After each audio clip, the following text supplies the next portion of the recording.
Good morning, everybody. Happy Tuesday. We have an amazing show for everybody today. What do we have, Krystal? Indeed, we do. Saagar and I were discussing yesterday. It certainly seems like the news comes in waves, tidal waves at times, and it's definitely a feast, not a famine moment in terms of news. All kinds of new developments about the various inquiries that Trump and his allies are facing, including Rudy Giuliani being told that he is, in fact, the target of a probe. We also have interesting back and forth between Trump and the FBI about did they take his passports? Do they still have his passports? What does it all mean? So we'll get into that. The Justice Department arguing in court that they do not want the affidavit of giving all of the reasons why they wanted to conduct this search. They do not want that released to the public, so we have those details.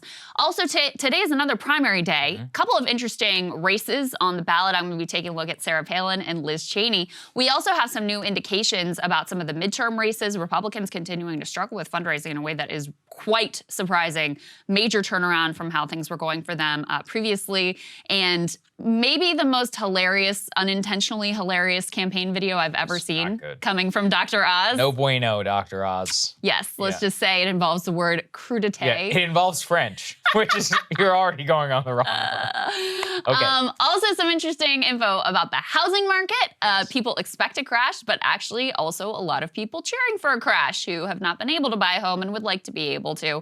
And a New York Times endorsement that failed to disclose a major conflict of interest. Yes. We also have Jeff Stein on today to break down the Inflation Reduction Act, which has now passed the House and is going to be the law of the land, so dig into all of that. Now, as Krystal alluded to, when it rains, it pours. It certainly comes with this Trump raid and the FBI, the more details that we are learning. So, as we had talked about previously, now we have the search warrant. We have the inventory list. We know it involves some sort of classified documents. We also know that in terms of the 3 laws that were cited by the FBI in their search warrant, none of the documents necessarily even have to be classified. Simply having the classification markings may be enough in order to violate the Espionage Act. Furthermore, we are also aware by open reporting that the Trump lawyers themselves, at least one lawyer, had signed a message to the FBI in June claiming that all classified marking documents had been delivered back to the FBI. Again, opening themselves up for investigation, ultimately what led to the search warrant itself. As I said yesterday, part of the problem with the search warrant is we don't know a lot about the facts in the actual investigation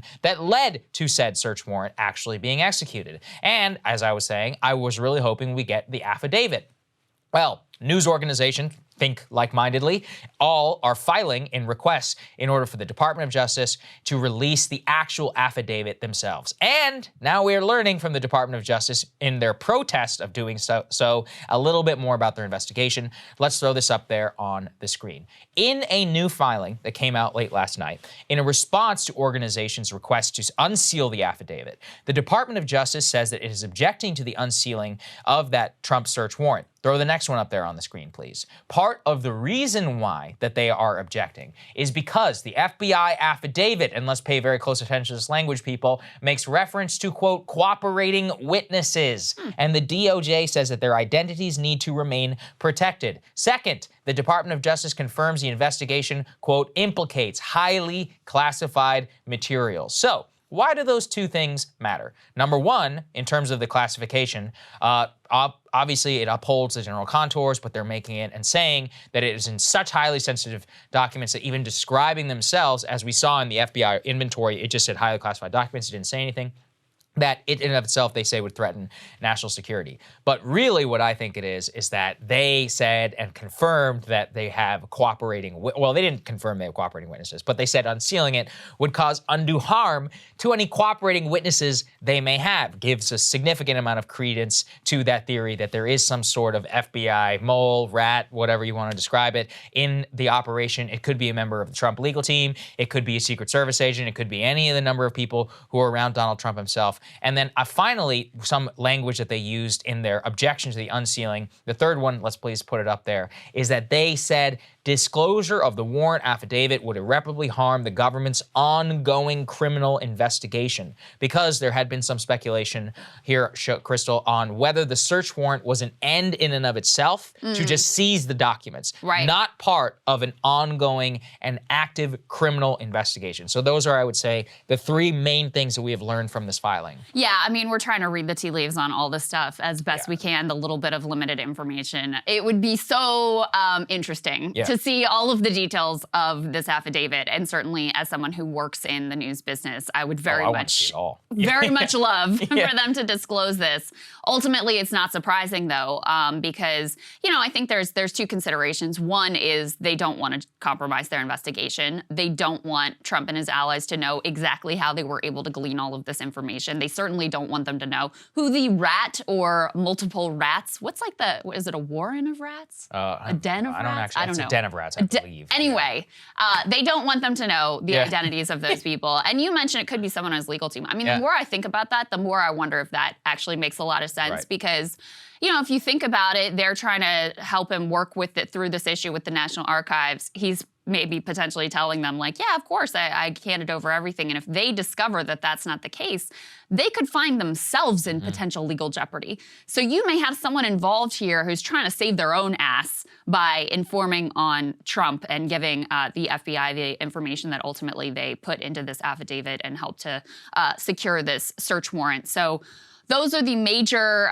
revelations here. Now, it is theoretically possible that the judge could say, no, government, I don't agree. We're going to go ahead and unseal the affidavit. But that is highly, highly unlikely, especially with the government making the case that the affidavit should remain sealed. And as I said before, I'm not really sure that Trump would also want this to be unsealed because, ultimately then you end up with a situation where he's sort of being tried in the court of public opinion. An affidavit is not the same as a trial. There are things in there that could turn out to, not pan out. It may be more suggestive than based on, concrete, here's what we know happened. So anyway, not clear to me that he would really be in favor of this being released either. Yeah, affidavits aren't like statements of fact. It's like the government's case against somebody in a court in order to justify a search warrant. So like you said, it would include no pushback from the Trump legal team. It would simply be the FBI agents. Their side of the story. Their entire side of the story. And actually, I have personally learned the hard way,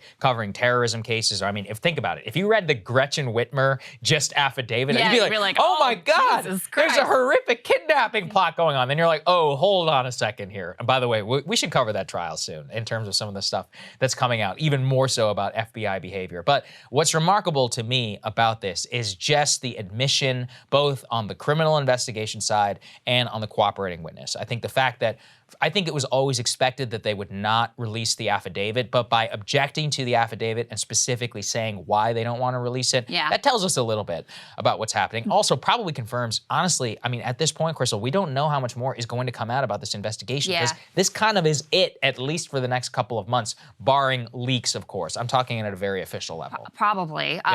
There was one other piece of reporting I saw come out yesterday from the Wall Street Journal that was in direct contradiction to, remember that original Newsweek report that basically said this whole search was basically kind of a freelance operation from the Miami FBI office, and they were kind of in a bubble and didn't realize this would be so politically explosive. Well, the latest information reporting from the Wall Street Journal says, no.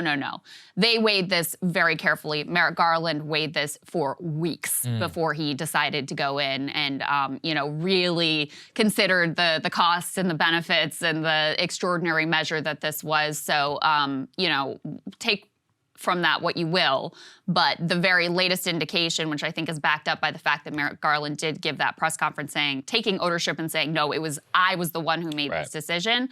I think it backs up, that fact and really shows that they definitely thought long and hard before they went ahead and did this, whether you think it was ultimately the right call or not. Yeah, I think that's right. So anyway, lots of deliberation, a confirmation about a so-called cooperating witness, the criminal investigation piece, obviously. To be clear, we don't actually know who the target of that criminal investigation is, but anyway, take that. Cable news is ripping us apart, dividing the country, making it impossible to function as a society, and making it impossible to know just what is true and what is false. But the good news is they are failing and they know it. That is why we're building something new, a new mainstream, a healthier one, something more trustworthy, something that we are going to need in one of the most pivotal times in American history. We are building up here for the midterms, for the upcoming presidential election, but we need your help. So if you can help us out by becoming a premium member today at breakingpoints.com, we're trying to change America for the better and the entire world. So what are you waiting for, guys? Go to breakingpoints.com and sign up and help us build a new mainstream.